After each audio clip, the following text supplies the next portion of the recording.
제가 오늘 뭐 차를 타고 곰곰이 생각해 보았는데, 이게 참 부동산 시장에 과거 우리 2017, 18, 19, 20, 21 이때를 참 떠올려 보면은 유명했던 분들이 있습니다. 네, 유명했던 분들. 여러분, 그 전문가들 있죠. 전문가들 같은 경우는 뭐 집값이 계속 오르기만 한다 라고 이야기를 했었습니다. 실제 그게 맞았고요.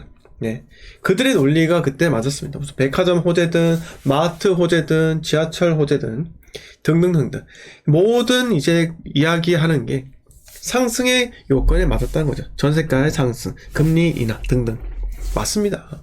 근데 어느 정도 이제 가격이 오르다 보면은 전망을 바꿔야 돼요. 왜 그러냐면 본인이 이제 전망을 해서 피해를 볼 수가 있거든요. 집값이 계속 오릅니다. 더 오릅니다.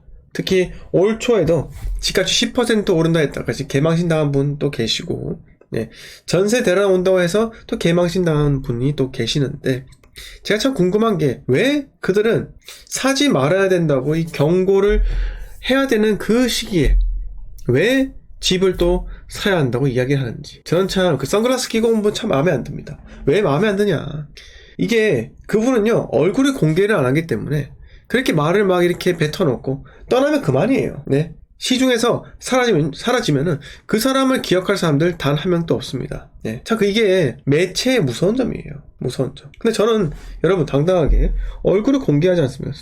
뭐 우측 하단에 작게 이렇게 되어 있지만 그래도 확대하면 보인다는 거예요. 네, 보입니다. 자, 그래서 부동산 가격이 미친듯이 올랐다 라고 하잖아요. 그러면 경고를 해줘야 돼요. 아, 지금은 집값이 너무 비싸니까 사지 마세요.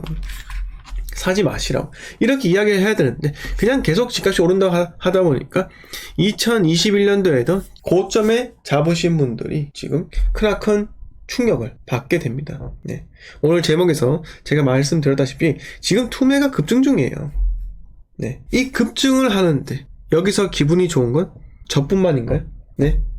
자, 오늘 방송에 참여하신 분들 중에서 네, 지금 투매가 급증 중입니다. 시중에 매물 폭탄 엄청나요. 거기서 네, 기분이 좋으신 분 계십니까?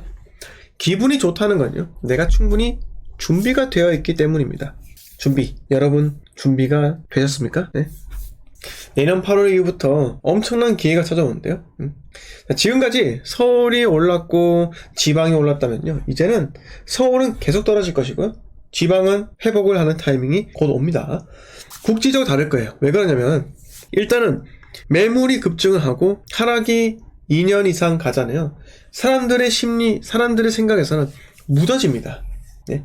이 말은 금리 인상의 효과도 네, 지금은 금리 인상 때문에 고통스럽지만은 그 언젠가는 묻어진다는 거예요. 생각을 해보세요. 환율 비싸다 해가지고 여러분 손이 벌벌 떨었다는 거죠. 환율 보세요. 1450원이 엊그제 같은데 지금 1300원이에요 1300원 초예요. 네. 그런 시기라니까요. 그런 시기. 그러면서 익숙해졌는데 어느 순간 보니까 환율이 떨어져 있더라. 이게 바로 네, 이게 바로 익숙함입니다. 여러분, 익숙함이 가장 무서워요. 왜? 익숙해버리면 변화를 못하고요, 개선을 할 수가 없습니다. 네. 그렇기 때문에 익숙해지면은 도태되는 거예요.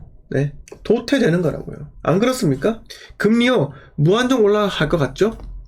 무한정 올라갈 것 같죠? 그렇지 않아요. 금리는요 떨어질 수밖에 없습니다.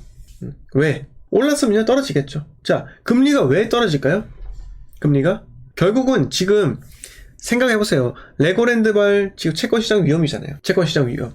금융기관에서 채권시장이 위험이다 라고 하면은 뭔가 본인이 갖고 있는 뭐 채권을 팔아서 또는 네, 시중에 정부 같은 경우는요 유동성을 공급을 해서 뭐 이런 식으로 시장이 혼란스러운 장이 열린다는 거죠. 네. 그래서 이 혼란스러운 시기가 네, 계속되면요 사람들의 감각이 무뎌지는 거예요.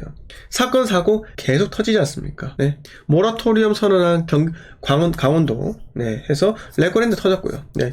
중국에서 이제 부동산발 위기 터지고요. 미국에서 고금리 계속 인상. 네. 그럼 어떻게 되겠습니까? 미국 시장으로 또 돈이 흘러 들어간다는 거죠. 네. 달러 가치가 또 떨어진다. 달러가 떨어진다. 그러면 다시 미국 시장으로 서학 개미 옛날 했던 분들 있죠. 네. 서학개미들, 과거의 서학개미들 다시 돈 싸들고 또 미국 들어갈 수 있는 겁니다. 응? 자, 그런데 이렇게 다 주식시장으로 흘러 들어가면 우리는 뭘 해야 됩니까? 우리도 주식으로 흘러 들어갈까요? 그렇게 할 필요 없습니다. 자, 저도 부동산 투자를 조금 해봤지만은 좀 경력이 좀 있죠. 네, 여러분, 제가 그래도 이 부동산 유튜브 하시는 분들 중에서 거의 유일하게 제가 자격이 되는 사람이에요. 네, 누가 자격이 됩니까? 공인 중개사 있냐고요? 물어봐 주세요. 네, 자격증 있고 강의하는 거 하고요. 네, 자격증 없이 강의하는 거, 네, 뭔 차이입니까? 큰 차이죠, 여러분. 큰 차이인 거예요. 기본을 알고 여러분들 이야기하는 거하고 기본도 모르고 그냥 뜬구름 잡는 소리 하는 거랑 천지 차이라는 겁니다. 깨알같이 제 PR 한번 해봤습니다. 네. 자, 그래서 빼빼로 많이 받으셨어요? 네. 자, 아무튼 준비를 해야 됩니다. 준비해야 한다면 제가 영원히 계속 말씀을 드리고 있고요. 지금 같은 경우는 제 주변에도 마찬가지예요. 제가 주변에 이렇게 이야기합니다. 내 말을 들으면 돈을 벌 것이고 내 말을 듣지 않더라도 돈은 조금 벌 것이다. 이렇게 이야기를 합니다. 네, 이야기를 해요. 자, 다시 한번 말씀드릴게요. 제 말, 주선생 말을 들으면 돈을 벌 것이고 주선생 말을 듣지 않더라도 조금 돈을 벌 것이다. 이렇게 이야기를 드리고 싶어요. 그게 왜 그런지 아세요? 저는 보수적인 투자자예요. 보수적인 투자자. 자, 이 보수적인 투자자는요, 어떻게 행동하겠습니까? 아무데나 여러분 돈을 인출해가지고 등기치지 않습니다. 아무데나요. 그러면 어떻게 하는 게 보수적인 투자자일까요? 적당한 때. 여러분, 첫 번째 적당한 때예요. 적당한 때. 두 번째 적당한 매물. 두 가지예요. 두 가지. 네. 자, 적당한 때와 적당한 물건을 잡아야 됩니다. 무조건적으로 그 지역에서 좋은 거 잡을 필요가 없어요. 여러분, 생각을 해보세요. 무조건적으로 그 지역에서 가장 좋은 걸 잡을 필요가 없다니까요. 왜 그러냐? 내가 사기가 쉽고 내가 팔기가 쉬운 게 장땡입니다. 내가 사기 쉽고 팔기 쉬운 게 남들도 사기 쉽고 팔기 쉬운 거예요. 맞습니까? 이 말이 뭔지 아세요? 아니, 수요가 많다는 거예요. 내가 사기 쉽고 내가 팔기 쉬우면 남도 사기 쉽고 남도 팔기 쉽다는 겁니다. 자, 생각해보세요. 얼굴이 이쁜 여성분이 계세요. 네, 내가 이 사람을 마음에 들면요, 남도 이 사람을 마음에 드는 거예요. 이해하시겠습니까? 네? 또는 예를 들어서 주식 있죠. 주식 종목 발견했어요. 이 차트 괜찮고 재무제표 괜찮고 막 이럽니다. 내가 이 주식을 매우 괜찮다고 발견했잖아요.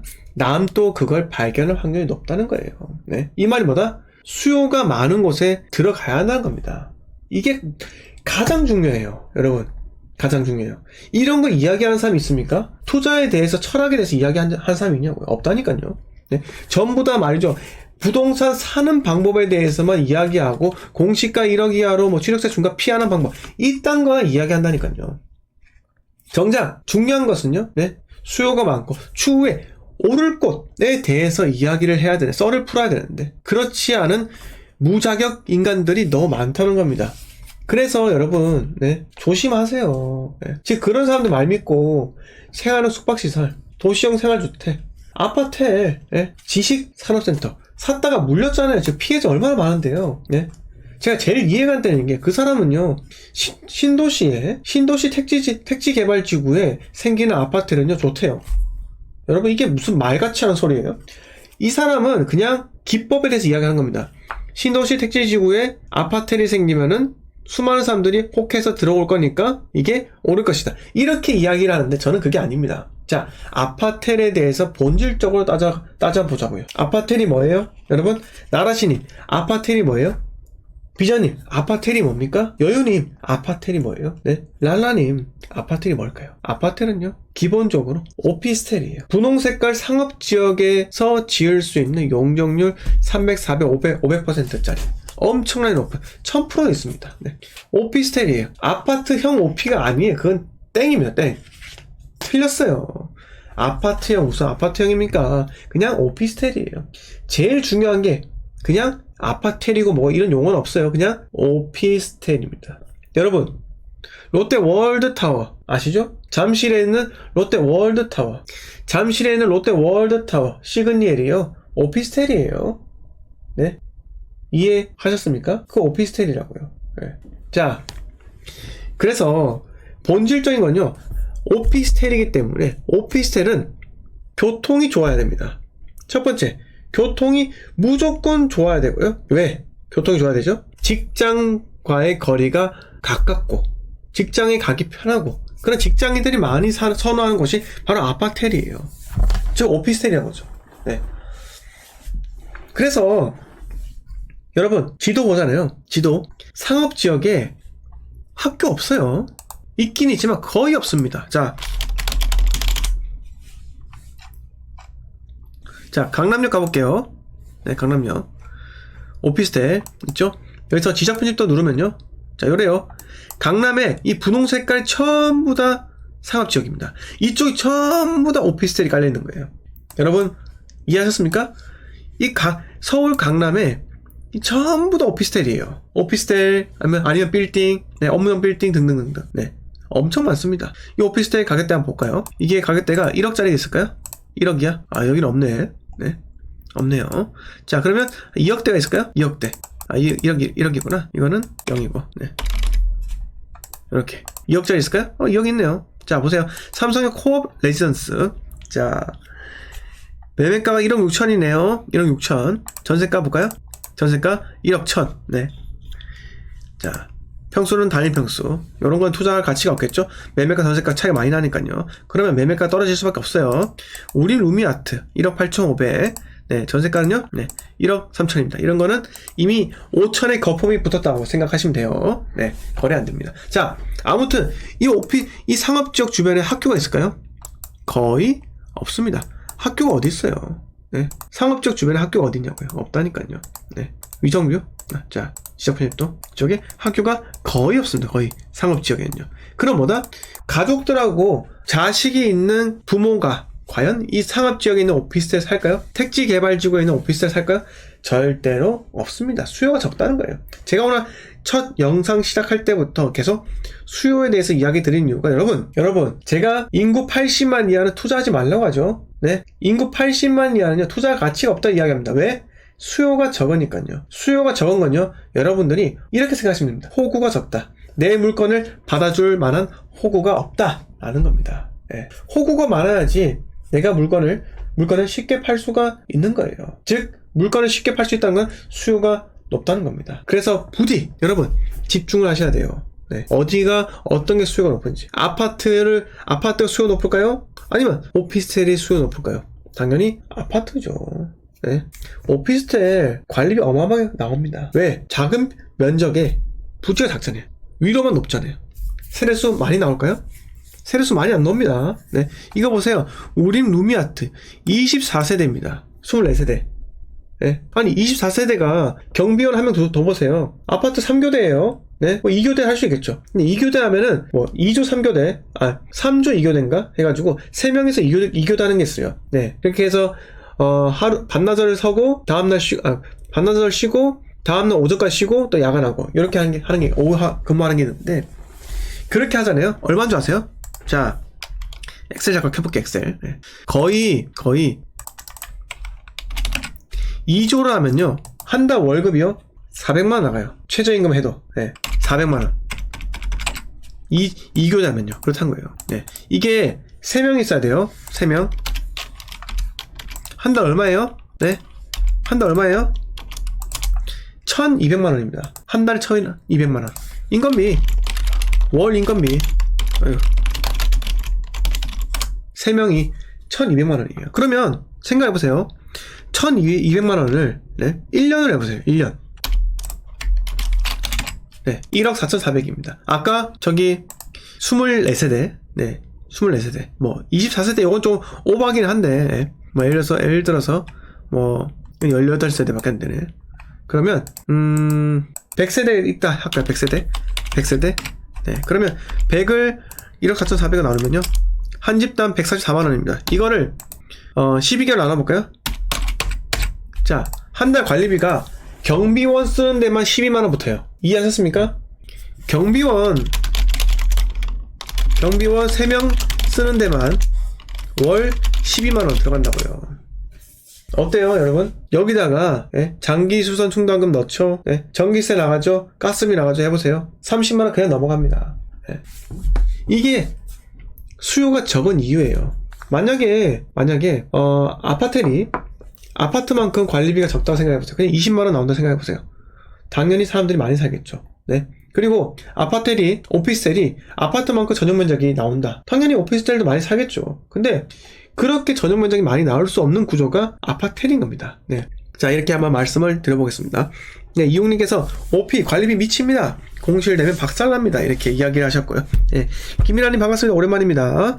비전님께서 오피스텔은 관리비뿐만 아니라 엘리베이터도 출퇴근 시간이 지옥이고 에어컨도 잘 안되고 불편한 점이 많은 것 같더라고요. 그렇죠. 안 좋은 점도 많아요. 실질적으로. 미전님 반갑습니다. 여왕김님 반갑고요. 여러분 좋아요 좀 많이 눌러주세요. 이렇게 150분 정도 들어오셨는데 좋아요가 왜 이렇게 오늘 저조하신지 좀 인색하십니다. 나라시님께서 아파스텔 이렇게 이름 지면 안 되나요? 글쎄요. 그건 뭐 자유지 않겠습니까?